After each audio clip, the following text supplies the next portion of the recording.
Cabo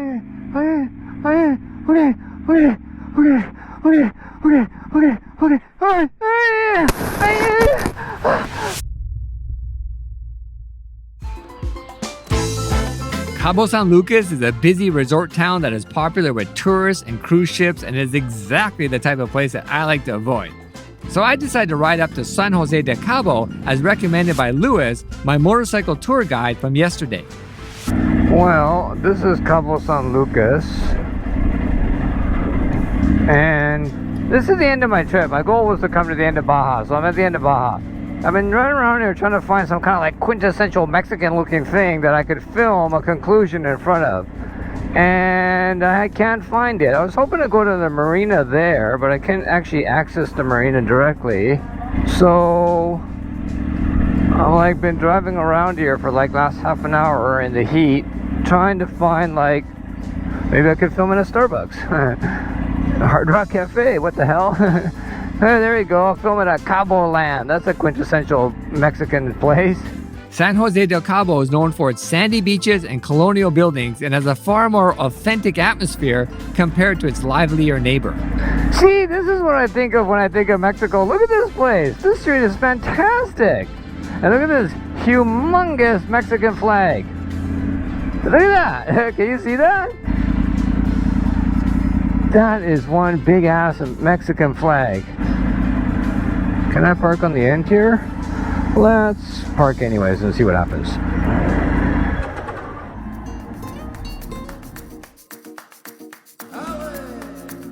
I actually wanted to spend more time here, but I already booked a couple of days rest in the town of Todos Santos, so it's back on the bike I go.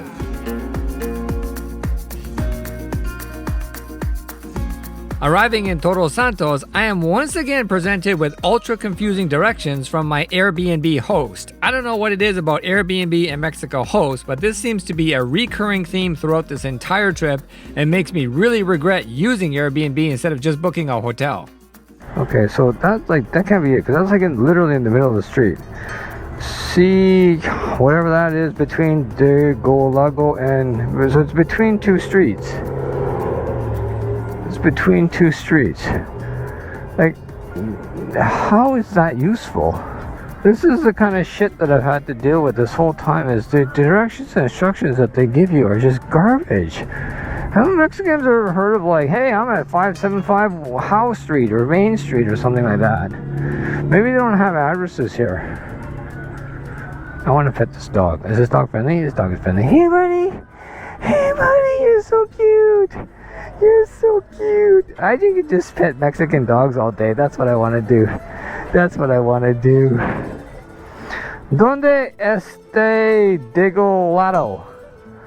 No? Okay, sorry buddy. Eventually I managed to find my Airbnb where I dump my gear and head out for some ice cream. Todos Santos is a small town in the foothills of the Sierra de la Laguna Mountains. Popular with artists, it's known for its many galleries, sculptures, and murals.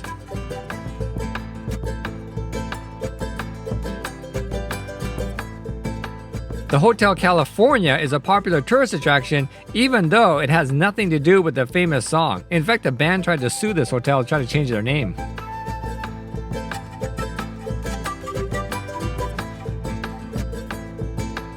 I spent a few days in Todos Santos enjoying the delicious food, checking out the local artisans, catching up on some work, and marveling at how well the laundry lady folded my clothes. At this point, I started to think about my ride home. Rather than just turn around and do the same route back, I decided to head back to La Paz, catch the ferry to Mazatlan, and then ride across mainland Mexico to visit my sister in Houston, Texas. As I leave Todos Santos, Google Maps decides that I need more sand riding experience and routed me down the most convoluted way possible of getting out of town. Thanks, Google engineers! I soon arrive at the port in Pichalingo where I would board the ferry for Mazatlan. Since I'm leaving Baja and heading to the mainland, I have to clear my bike through customs. And this involves getting my papers stamped by a bunch of different officials. But strangely, it's up to me to try to figure out who to see next, as none of the directions from the staff are very clear. In fact, every time I asked the staff, like, where do I go next, their response was, see! Once I had all my paperwork stamped, I pretty much was left alone to then try to figure out how to actually get on the boat. Where do I wait? Do I just wait here? Is there some place where we're supposed to load? I'm a little bit surprised at how freely I'm able to ride around this area, considering that back in Canada, these kind of places are usually pretty restrictive as to where you can go. I don't understand. What am I supposed to do here? Do I go on the boat? But the boat doesn't leave for another like 6 hours or so. Let me see if I can ask. Huh? What? Did you guys get that? That dude pointed at his hat and then pointed in that direction. What in the world could that possibly mean? Let me see if I can go ask that dude. I'll try to use some Google Translate to see if I can figure out where the fuck I'm supposed to park. Okay, I think the dude said to go over here and park next to the red platform. I take it, I don't see a red platform, but I take it he means these barricades?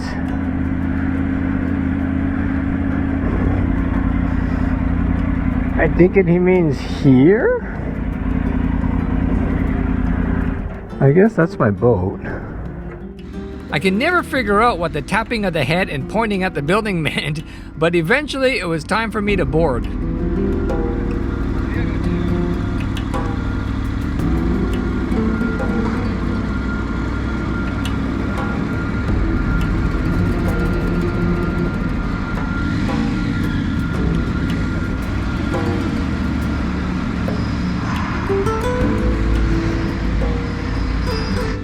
The ferry staff did an excellent job of tying down my bike, and I'm finally able to get on board and into my room. All we have to do now is wait for the ship to leave port. So I've been on the boat roughly about 2.5 hours now. Had a shower, had my dinner, and we still haven't left port yet. And I found out that this sailing is 12 hours long. After a lengthy delay, the tugboats finally come out and we depart. The ferry ride turned out to be fairly uneventful. For the next 12 hours, I wandered around the ship, ate at the cafeteria, and tried to enjoy the onboard entertainment without much success.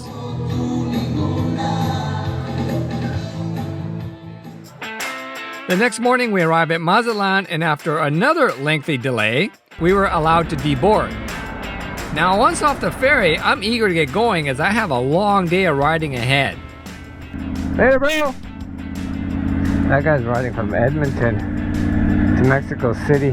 My destination for today is the city of Durango, and this time I decided to take the Libra Road instead of the Cuota Road. Espinazo del Diablo, which translates to the Devil's Backbone, is a scenic mountain road that is well known amongst motorcyclists for its many hairpin turns. And with a name like the Devil's Backbone, you know it's going to be good. This road connects the coastal city of Mazatlan to Durango, and even though it's not very long, it can take up to 7-8 hours to do the whole thing just due to how twisty it is.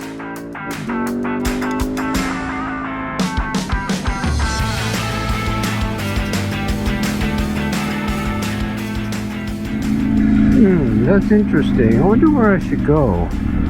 That's the paid one. That's the free one. I am going to take the Cuota. I don't know how you pronounce that. Instead of the Libra. That's the Devil's Backbone Road. Continues on, which is super fun. However, I'm a little bit pressed for time because we got off the ferry so late. That will take more than double the amount of time that this takes. And I don't want to get into Durango too late tonight. So I am going to switch to the toll road.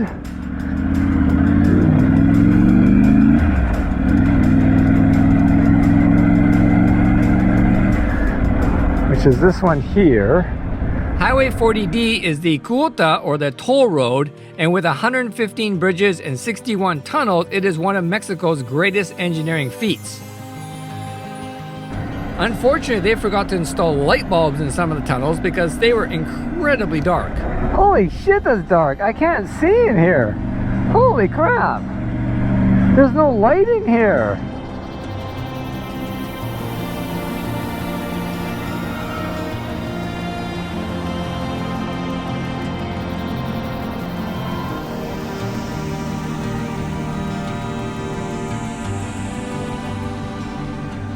The highlight of Highway 40D is the Puente Barurante something or other bridge, which sits over 1,300 feet above the canyon floor. And it is the highest cable-stayed bridge in the world. It's absolutely stunning looking, unless you're riding over it, which you can actually see how high you are. I was a little bit surprised that there was no lookout or anything to kind of see the whole bridge.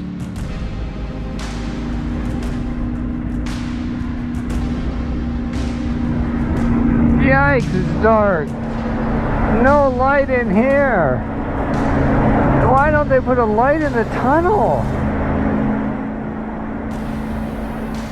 After riding through a lot of tunnels and over many bridges, I finally arrived in the city of Durango and am able to check into my hotel and get ready for my final day in Mexico tomorrow.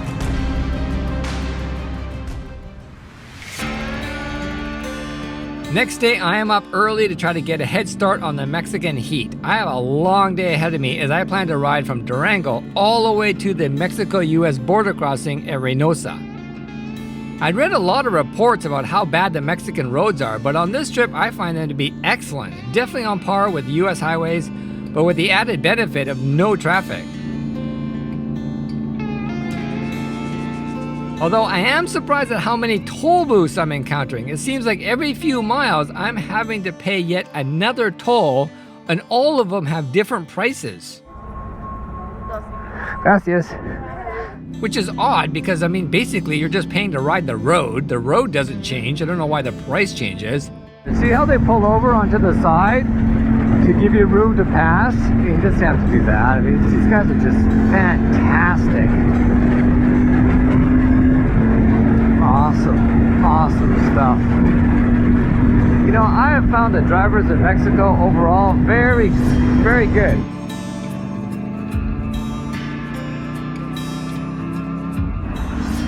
Despite the many toll booths, I am making great time.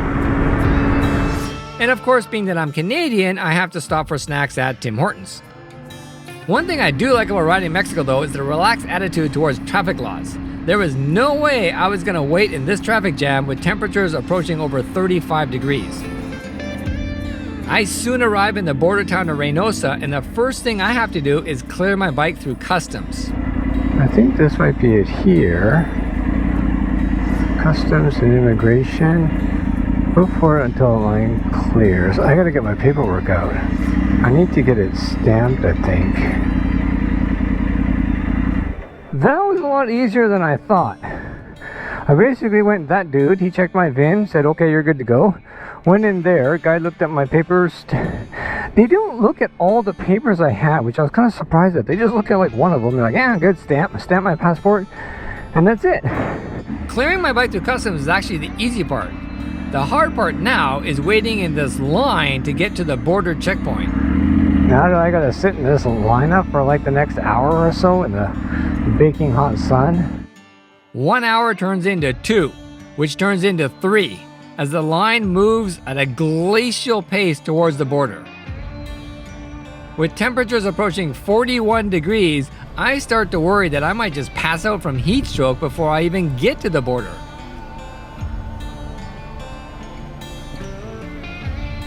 After 3 hours of being roasted in the hot Mexican sun, I finally arrive at the border checkpoint, and a few quick questions later, I am cleared to enter the land of the free. Hi there. Got my passport? Yes. Sorry, it's a little wet. A little sweaty. Canada. In Mexico. Motorcycle road trip. Okay. Thank you very much. Thank you.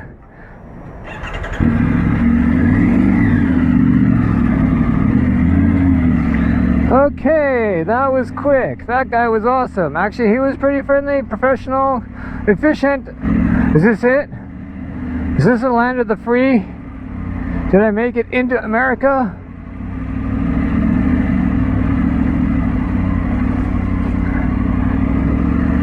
I think I'm in America. Hopefully I don't get shot. No, just kidding.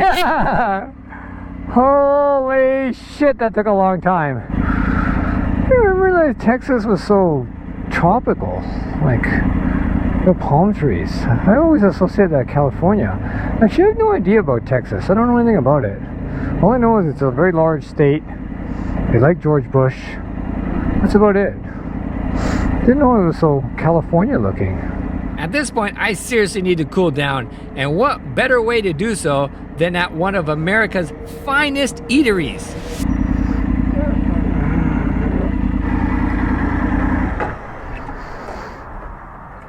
Oh, okay. Get me out. Look at that. Ew, that's butt sweat. Can you see that? Gross. That's how sweaty I am. I'm sweating through my butt onto my seat. Let's go get some Denny's. I don't even like it in the food, actually. I just want something really, really cold to drink and really, really big. And the good thing about American food is they always have large ass portions. So, God bless America. Unlimited drink refills and a good old American hamburger was exactly what I needed to get me back on the road. So, you know, sometimes in life you just need a good old-fashioned American hamburger and Denny's endless drink refills. I think I had 3 lemonades, 1 milkshake, gave myself a massive freezy headache, and I'm about to enter a food coma right about now, but good Lord, was I ever dehydrated from sitting out in the sun for as long as I was. But now I got some food and drink in me, cooling down a little bit. Let's head further into Texas.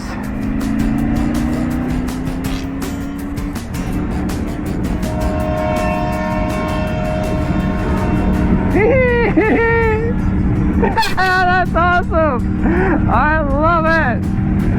I instantly turn into a 5-year-old little boy whenever I hear a train horn. I was surprised to find out that Texas is actually hotter and more humid than Mexico. I was roasting in all my gear. My ride across the Lone Star State consisted of sweating in my helmet, stopping for breaks, and then sweating in my helmet again. I cannot believe how hot it is here in Texas. I keep having to stop like every, I don't know, half an hour or something like that. I stop, have a bit of a drink. I think I'm feeling refreshed. Get out on the highway.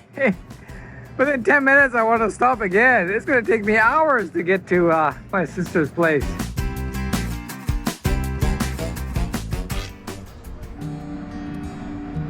After a very long and very hot ride, I finally made it to my sister's house.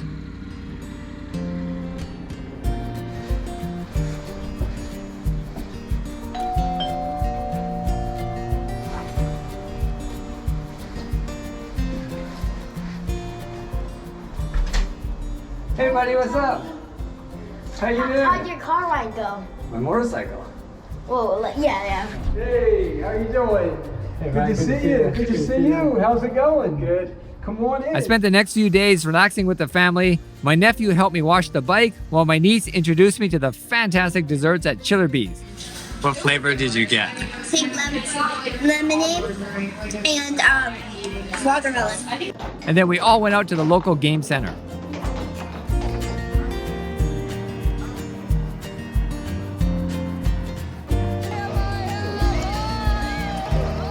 All too soon, it was time for me to hit the road again. My original plan was to ship the bike home from Texas and I would fly back, but I couldn't find a reputable shipping company. It didn't sound like they were going to rip me off, so I decided just to ride home. Bye, monkey. So far on this trip, the Tiger has been outstanding and hasn't given me any trouble at all. Unfortunately, that all changed not 10 minutes into my ride home when the bike suddenly died and wouldn't start. This meant a call to Triumph of Houston, who came out to pick up the bike and take it to the garage to try to figure out what the problem was. Turns out it was a software issue and a fault with the Triumph quick shifter. Don't we all just love software in our motorcycles? Luckily for me, the folks at Triumph of Houston are fantastic. They disabled the quick shifter and the bike started right up. Let's hope I have no more electronic issues on my way home.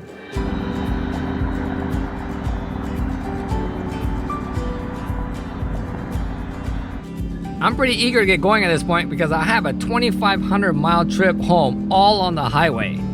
The next few days are spent riding across America, enjoying the scenery, eating lunch at the few remaining roadside diners, and of course, stopping to pet the horses. After riding the highway for what seemed like eternity, the motorcycle gods blessed me with a fantastic bit of twisty mountain roads as I entered New Mexico. Highway 518 runs from Las Vegas to Taos.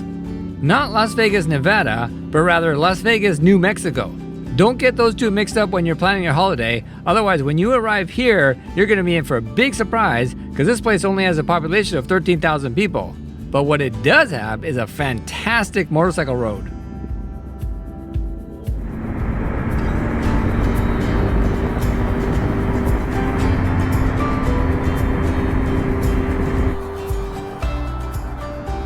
Eventually I make it to Washington and I'm greeted with the two things that are inexplicably tied to this state: rain and traffic.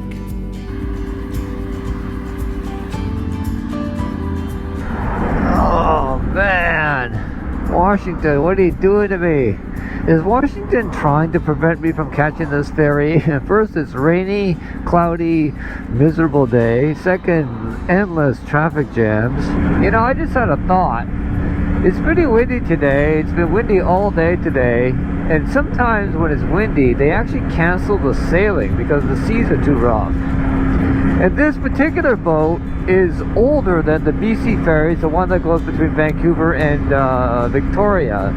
That one, they can handle rougher seas a bit better because it's a bit bigger. This one here, I think it's smaller, and when you get on it, even if the seas are calm, it's going back and forth pretty good. So if it's windy, they sometimes cancel it. How much would that suck if I ride all the way here only for them to cancel the ferry? Let's hope that doesn't happen. Oh, I see a sign that says ferry. Well, I see a sign that has a boat on it. And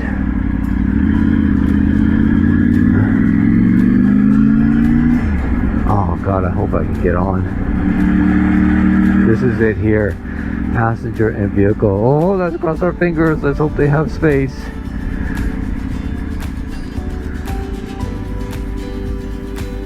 Luckily, I'm able to get a ticket for the ferry, and just like I did on my trip last year, I enjoy a large plate of fish and chips while I wait for the ferry to arrive. Soon enough, the ferry arrives and I'm on my way back to Canada.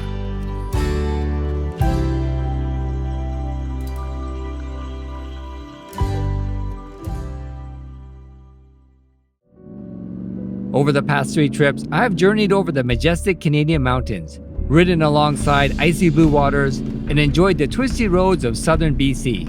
As I crossed the border into America, I marveled at the diverse geography, from the lush green forests of the Pacific Northwest to the Martian-like landscape of Utah, the open grasslands of Wyoming, and the big skies of Montana. Riding into Mexico, I was struck by the arid deserts and remoteness of Baja, the tranquil blue waters of the Sea of Cortez, and the incredibly delicious food and friendly people. Pulling into my garage, I reflect on the incredible journeys I've been on so far. Each country has etched its own story into the canvas of my mind. I wonder what roads I will explore next.